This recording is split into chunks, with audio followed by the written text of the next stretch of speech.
Good evening. Welcome to Thai PBS World Tonight. Today you are with Pheu Thai, Techitiranan, and Tulip Naksongpoklao. Well, good evening. Today also marks the International Day for the Elimination of Violence Against Women, and it has been found that 75% of women in Thailand are experiencing more than one domestic violence incident, and more than half of the victims actually respond in kind against the perpetrators, according to a survey conducted back in late October among about 1,700 women aged 20 and over in Bangkok and surrounding provinces, which was commissioned by the Women and Men Progressive Movement Foundation. So this survey also shows that more than 30% of this domestic violence is connected to the consumption of alcohol. This is according to Kun Jari Sisawat, who's the head of Alliance Network Promotion Section of the Foundation, which was released ahead of the International Day for Elimination of Violence Against Women today. So she pointed out, however, that the most worrisome aspect of this whole domestic violence in Thailand is that almost 90% even of the abused women have never actually sought help from or consulted with relevant authorities in an effort to keep the violent incidents confidential, because they actually have no idea where to find help, or because they think no one can help them anyway. So Jari said a publicity campaign should be launched to inform women of their rights, and there are agencies from which they can seek help. For example, you can call hotline 1300 or another phone number 02-513-2889. So the Thai judicial system is thought to, well, actually is urged to not treat domestic violence as just something normal in families, as how the Thai culture goes, that okay, you don't mess in anyone else's internal affairs, but actually reducing such violence is not all about compromise, but a change in the cultural mindset of men being dominant in the home. And also to mark the International Day for the Elimination of Violence Against Women, the Thai Health Promotion Foundation, or we call it for short Thai Health, the Women and Men Progressive Movement Foundation, and the Monoban Thompson Thailand are jointly hosting an exhibition and activities to highlight the problem of domestic violence in Thailand. Monoban Thompson Thailand is presenting an online show called Museum of First Time, showcasing real-life domestic violence to instill awareness of the problem in Thai society, with the hope that it will lead to a change in social values. We have to mention, though, when we talk about violence against domestic violence, it's not only happened to women, actually, it's also happened to men. But because most of the time people talk about women, when it's happened to men, they feel embarrassed to talk about it. So this is a real issue.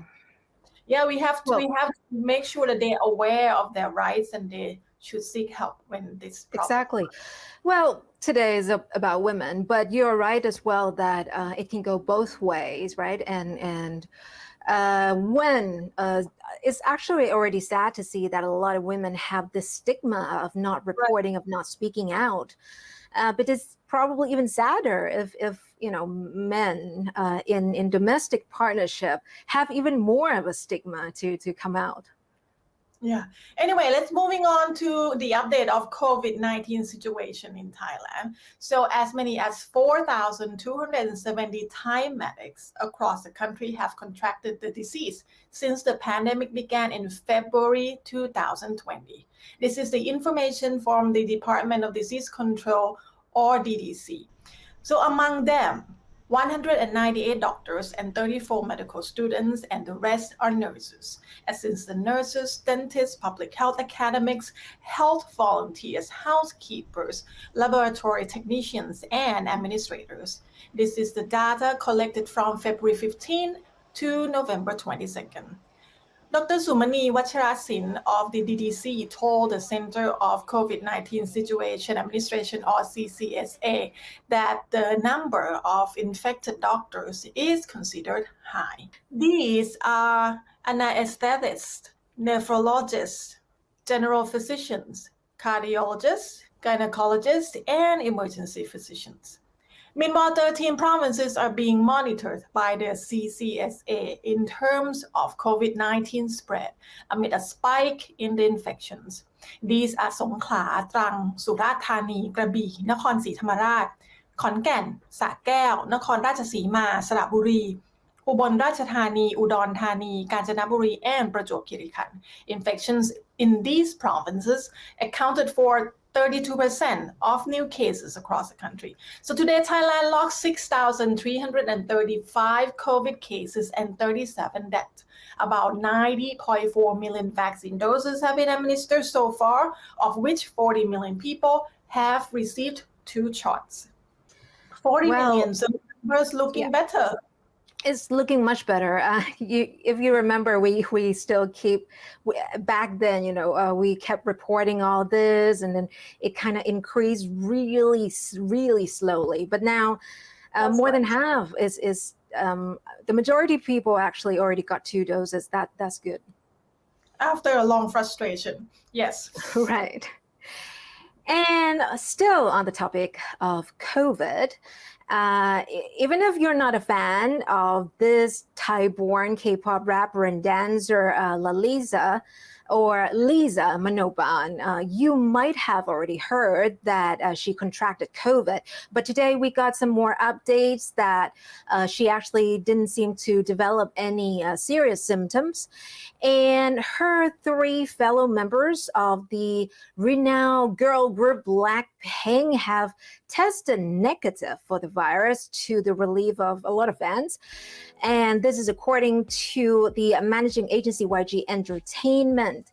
So following their real-time RT-PCR tests, Blackpink's Jisoo, Rose, and Jennie have received negative confirmed results. This is what the YG Entertainment said in a statement today. And Lisa was informed of her diagnosis actually yesterday, when a lot of us heard the news. Ahead of a planned video shoot, Lisa's health has been good and she's not exhibiting any special symptoms. So as soon as this news broke about the infection of Lisa, who's now 24 years old and a proud native of Thailand's northeastern province of Buriram. So the hashtag Get Well Soon Lisa has been top trending on Twitter, and not just in Thailand, of course, but globally. So all 4 members have already been fully vaccinated against the COVID-19. This is according to the agency.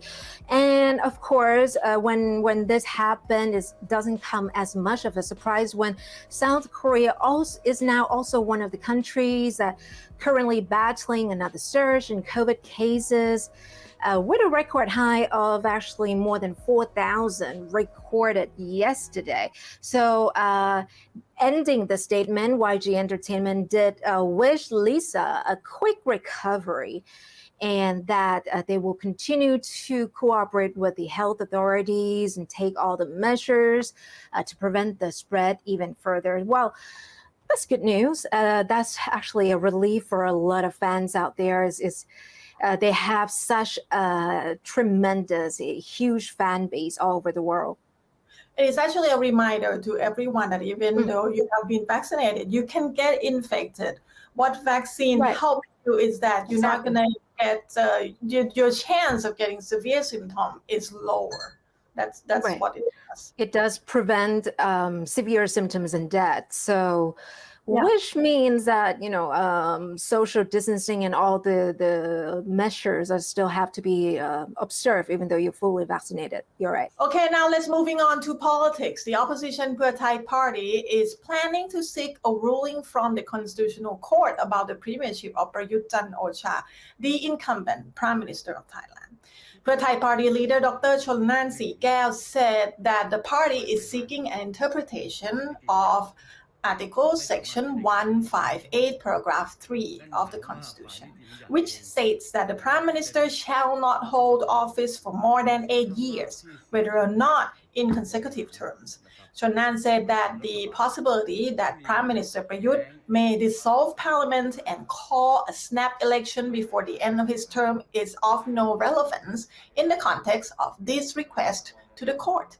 The fact that the junta-appointed Senate has a 5-year term since 2019, and with the current constitution allowing the upper house to join the lower house in voting to select a prime minister, means that there is a possibility of Prayut being voted back in for his third term. Constitutional amendments on the two-ballot electoral system and the number of seats in the House of Representatives took effect on Monday following the publication in the Royal Gazette on Sunday. The change of the electoral system from a one to a two-ballot system is designed to favor major parties, which will make it harder for smaller parties to win party list seats. So if you guys have been following our website, we have some kind of analysis from the expert talking about this, that who will gain or who will lose some possibility or some chance of win big in the next election. Sure, yeah. Be sure to catch us, not just on social media, but on our website as well. We have so much of the in-depth analyses. And last but not least, as a lot of COVID restrictions have been eased now in Thailand, which is reopened its border also to fully vaccinated people from several countries in the world, some national parks are gearing up to re-welcome both domestic and foreign travelers. So at Khao Yai National Park, for example, 10 pole-mounted emergency call buttons have been set up at different points along the mountainous routes, so to allow visitors in distress to alert the park officials.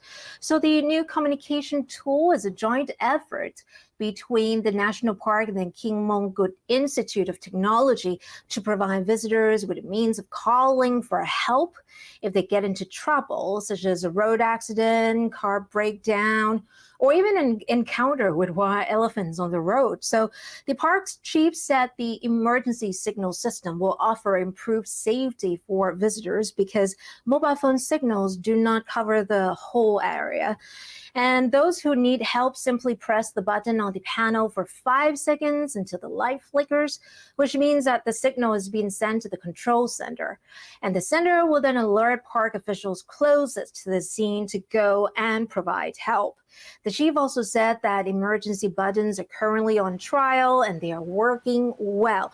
So since the beginning of this year, about 1.1 million people have visited the park so far. And in just October alone, last month, it was 150,000 visitors. So things are getting back to normal. And of course, people can't resist going out, back there in the nature, and how Khao Yai is not far from Bangkok also helps. Yeah.